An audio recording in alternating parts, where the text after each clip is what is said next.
because a lot of the time, all people want is to be seen and heard. Yeah. And listened to. Yeah. Exactly. That's it. Yeah. And even though that's something that absolutely terrifies me.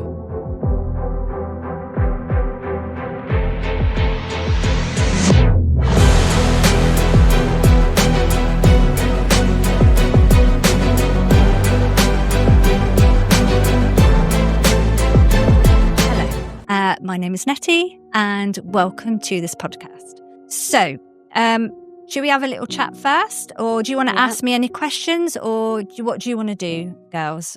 I love listening to you, and it's really interesting to hear. It? I'm really honoured to be here, actually, because obviously I don't really know much about you. Yeah, and it's nice. So, for people that don't know, so Yazmin, bless her, in this last week, she has stepped up. Hugely. She has stepped up big time, which is, I'm just so grateful, because I had another guest that unfortunately double booked themselves, but they may come on another time because they're a very interesting person as well.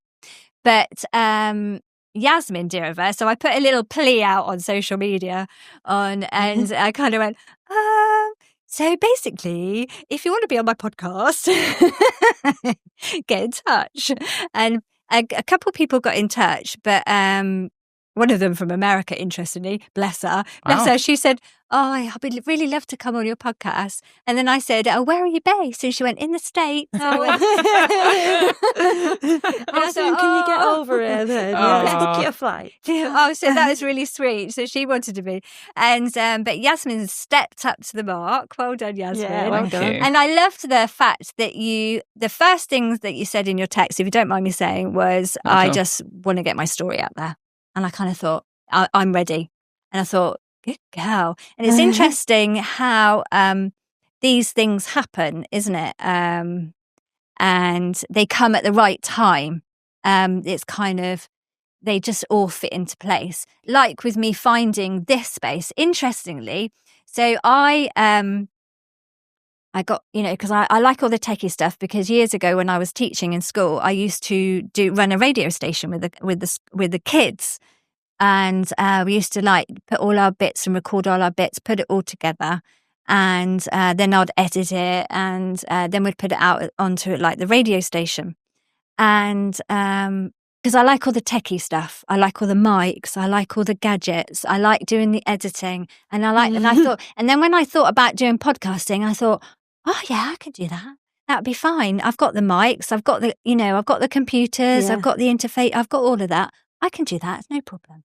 Of course, I gave it a couple of goes, and then it took hours and hours to just work out how to edit it and what to do with it. And I kind of thought, oh my God, this is going to take ages. And of course, working full time as well, I kind of thought, I'm not going to have time to do this. And then with that thought, then I saw these guys at the Devon Podcast Studios in Exeter. Then I saw them on Instagram. Bearing in mind, I think I've only been on Instagram since last September. It was the first time I was brave enough to be on social media. This is a whole new experience for me, social media. That's another step up again. And I saw these guys come up, and I thought, I can't believe it. There's literally a podcast studio, which is 20 minutes from my house. And I thought, I have to go and see it. So I messaged the guys, and that's how I came up and met Toby, and he showed me around here. And I kind of thought, yeah. I mean, it was the chairs that sold it. Yeah. You see the chairs, you're like, I'm in. Yeah. Literally. This is the only reason I'm wearing green, because I knew I was going to match it. So yeah, I have to wear green. And I kind of thought, and they'll do everything for me. We can use this space, and they'll do the editing, and they'll sort it all out. Yeah. So that's a big shout out for the Devon Podcast Studios, which is brilliant. Yeah.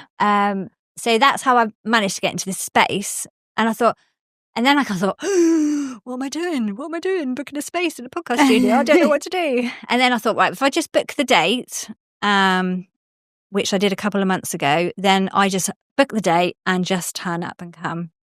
And then I had this other person that was interested in doing it. So I'd got my mind all set, and I had a little word for Kirsty. I'll have a chat about you in a minute. Yeah. And poor Kirsty, she's probably thinking, what have I done? Then I kind of thought, oh no. And then bless Yazmin, you stepped up. So let's start with you. as in the fact of from the beginning-ish or where you want to start, why do you feel ready?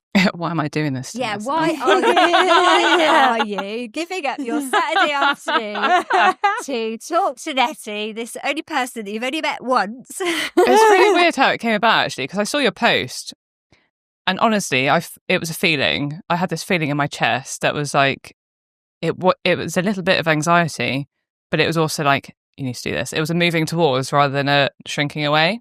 And I was like, that's a sign.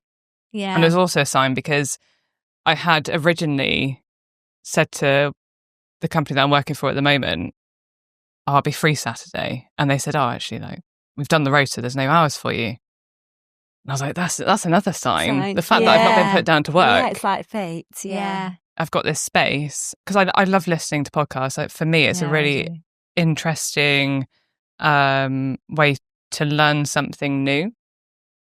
In the back of my mind, I was like, I wonder if I could do a podcast one day. And then this came up, I was like, you got to do it.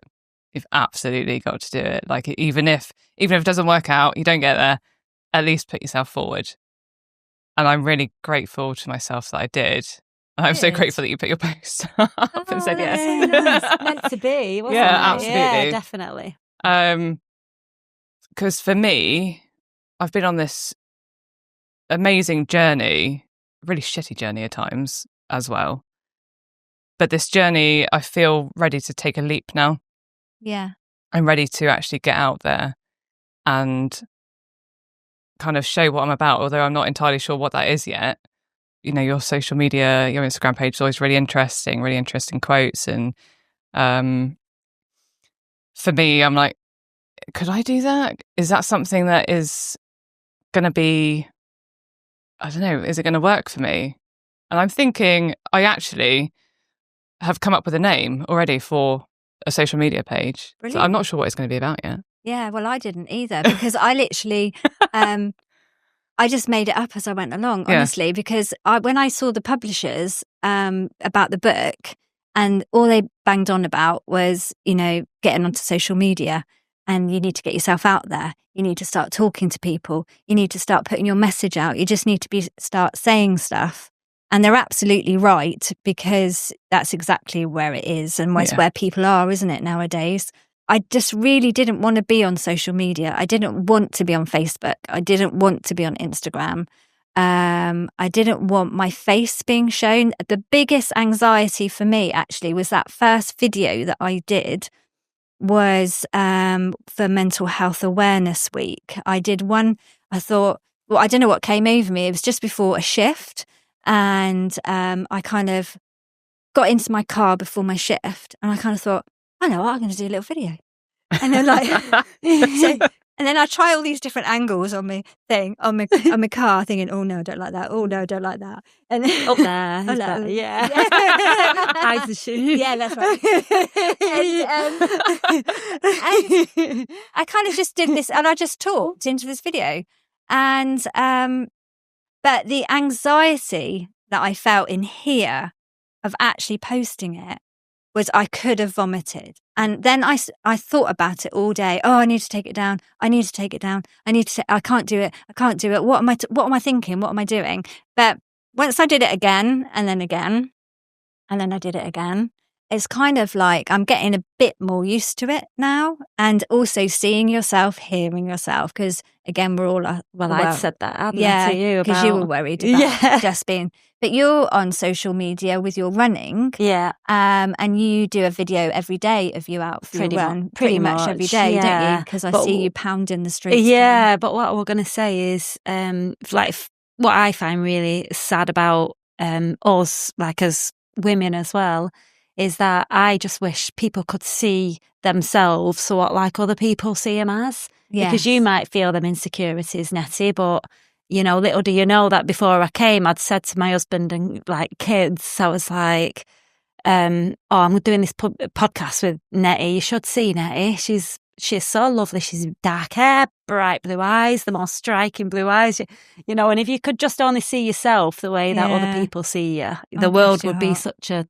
better place if we could just forget about that. Yeah. Yeah. And of course, I see you, you know, with your running and you're so fit and you're so brilliant at that, and you're a brilliant paramedic. You know, I've always looked up to you as a paramedic. Yes. And you know, you don't see that in yourself, but I see that in you. So that's really nice to say that. Thank you. Yeah, no worries. That's really sweet. Oh, bless, we're going to get all emotional. I know. I did put some tissues in my pocket just in case. That's a good idea. So just going back to you, I would just... Yeah. So what is... so carrying on where we was. Yeah, so what is it you do then? Yeah, tell us about you. Yeah. Because neither of us know you very well. No. And sort of... What do you want to get out what there? What do you want us to know? Yeah. So if you're going to have your social media, what do you think it's going to look like? I have a real passion for people, actually. Yeah. I love people. I love how everyone is so different. Yeah. I'm training to be a counsellor. So, long story short, so I was a veterinary nurse for nearly 10 years. And then I wasn't sure if I was going to say this or not, but it's part of my journey. I left veterinary nursing because, for a lot of reasons, really, but I also needed a new challenge and I wanted to work more with people. So I went into the police I think I was only in for 18 months. But originally when I went in, I'd already done my level 2 certificate in counselling skills. And I was like, this is definitely something I want to do one day, but I'm not sure when. But I don't think it's now. And as soon as I went into the police, I was like, no. I was dealing with, like you say, you're dealing with mental health jobs mostly. Yeah. And I didn't feel I had the time to really just sit there and be with someone. Because a lot of the time, all people want is to be seen and heard. Yeah. Yeah. And listen to, yeah. Exactly. That's it. Yeah. And even though that's something that absolutely terrifies me, and I really kind of overcame when I messaged you about coming onto this podcast, for me, I was like, for years, I've been so scared of being seen or heard. And I think hiding behind uniforms all the time in veterinary, in the police, people don't see you. They see the uniform. Yeah. That's the first or what thing they want to see. Isn't it? Yeah. Yeah. And I was like, no, I'm ready to be seen as me, because actually I've been through a journey and I feel I've learned a lot and I want to share that, because like you say, you never know who you might help. Yeah. And who might hear it and go, oh, I'm going to try that. Or, yeah. Is there any particular turning point in your life where you've always been a burning desire to serve others as such, or help people, or because I know for me I didn't realise it was, but even at 16, 17, I wanted to be a doctor. But I couldn't, there's no way I could have been a doctor. I left school with no exams whatsoever. And at that time, you couldn't go to university unless you'd got all your exams and things like that. And now there's much better opportunities for people to go. But I couldn't, I always wanted to have, and then I went into care work, at the weekends when because I had my children, I had the 2 boys, and I went into care work in between all my dancing and all the theatre and all the creative stuff. I was at the weekends I would work in a nursing home or in a residential home, and I learned so much in care in those facilities. So I kind of knew then that I wanted to care for people as such. Was there a particular time for you in your life, or has it just been something that you've always felt? I think it comes down to, I know we were saying earlier when we were kind of doing that grounding, it's a generational thing that women have been seen as essentially the people to look after everyone else. Yeah. And for me, I grew up in a household where, both my parents very sadly had not great childhoods. So I felt a sense of responsibility from a very young age to ensure that they were okay. And it was that sense of overgiving or trying to be something other than myself, to either not be shouted at, for one, and to be able to kind of hide away, and also to try and keep the peace, because that meant I might be a little bit safer. Yeah. I adore both my parents. I have a lot of compassion for them. And now I have a great relationship with them. I didn't for a while, but I kind of stepped back from them for a little bit. It's really weird for me talking about it, actually, because, I really stepped away from the family. I mean, my parents divorced when I was about 15 anyway. But it really helped me. And I know, I heard from, but they're your family. Yes, they're my family. And I need to look after me. Yeah. In this time. Yeah. And then, like I said, on my way here, I phoned my dad and was like, just need to have a conversation with someone who's a bit grounding, because, he's great in the sense we can have some really in-depth conversations, and that really helps me to find my voice. Yeah. Because I didn't have a voice for so many years. I've grown up with this feeling of I need to help everyone else. I need to make sure that everyone's okay. And I forgot about myself for so many years. And I didn't know anything about myself. I didn't even realize at one point that I was having panic attacks every day. I didn't notice. I knew something wasn't right, but my nervous system was set up for a sense of hypervigilance, panic, I'm not safe, and it didn't know anything else. So, kind of leading back to, I kind of forgot. That's okay. And I understand. Yeah. Sorry. No, you carry on. I was going to just say, so how do you deal with that in your adult life? What do you do to switch off now when you're not working? Do you have ways of dealing with? For me, it was learning about myself away from everyone else. Okay. So it was finding my sense of identity, not who I am when I'm with certain people or when I'm doing such and such. Who am I?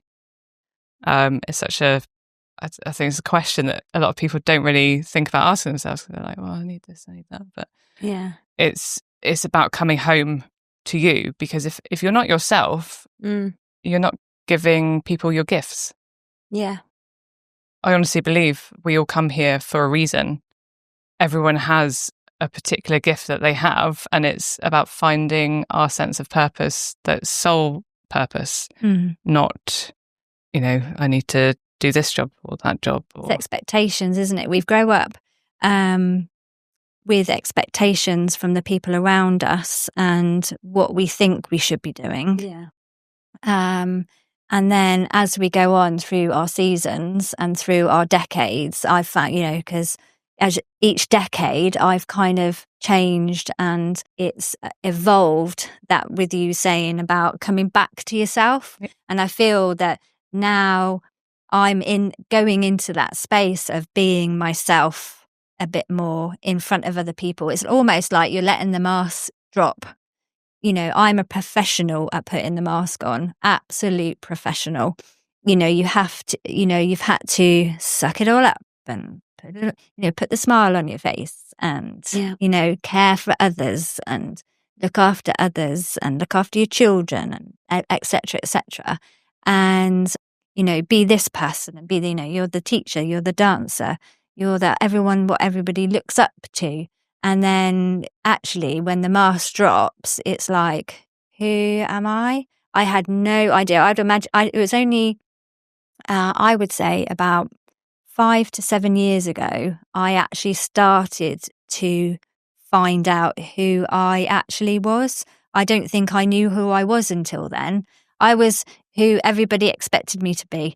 If you want me to be a paramedic, I'll be a paramedic. That's fine. You want me to be a dancer, I'll do that.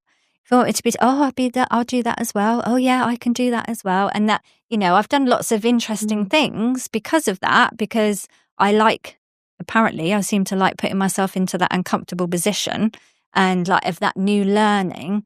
But it's like, well, what do I actually like doing? And you talking about panic attacks, I didn't even realize that I've had this continuous underlying anxiety. And you're so right when you say about the nervous system. And I think a lot of us live in this fight and flight mode all the time, don't we? Yep. And I think it's an internal thing. And when we come across people like that in our job, when people are, having full on panic attacks where they can't actually get their breath, calming the nervous system down. Our nervous systems are shot in this world a little bit, aren't they? Absolutely. Because we're overstimulated by everything that is going on around us. And then we push it in, we push it in, we push it in. And then if we don't manage it, that's when we go into that breakdown, that overload. We have burnout. We have a mental breakdown, as they used to call it, and where everything just goes and everything crashes because we can't hold it in anymore. Our cup is full to the point where it's overspilt. And we seem to live in this world where it's congratulated to be busy, to be always doing something, to be doing this, to be achieving, etc. And I think what I bang on a lot about, which I've noticed I bang on a lot about, is finding space for us. I think it's difficult I've had people come up to me, well, how can I find space when I've got 2 young children and then I work full time and then I do this? Believe me, it is possible. I've been there. I just woke up extra early to find space for myself. I woke up before the kids. When I did my university work to do with education when I was a teacher, when I went to university then, we had to handwrite everything, all our assignments, and put them in little folders, not like now we do it all on the computer. But I was getting up before the children, and that was my space. That was my headspace, my early getting up. And I think finding that space, because if you don't find that space and if you don't have that space to connect with yourself, then you get completely lost. And then you don't then find out who you are, as what you likes, dislikes, how that feels, sitting with a feeling. We don't sit with our feeling of anxiety, or sit with our feeling of grief, or sit with our feeling of fear. And I notice what I'm doing more of now, like with leading up to doing these podcasts, I was anxious about it because I kind of thought, what am I doing? Why am I doing this to myself? I've chosen to do this. Yeah. And then I've had to sit with that anxious feeling, find out where I'm holding that anxious feeling, which was right here. And then almost have a chat with that anxious feeling, as if to say, okay, what's that about then? Yeah. But it is difficult to find an inner calm. So I would look around and I'll think, you look so calm. You look really calm and chill. So do you. And people say I do, like at work. But actually inside, my brain is full, talking to me all the time about one thing, about another thing. And trying to actually shut that down for me, that's just an inner anxiety that I've got. Yeah. And I've just found my own way of, not meditation or anything like that. It's so different. And this is what I like so much about us 3 coming here today. Yeah. Is we're all coming into that, how we deal with it from different angles and different perspectives.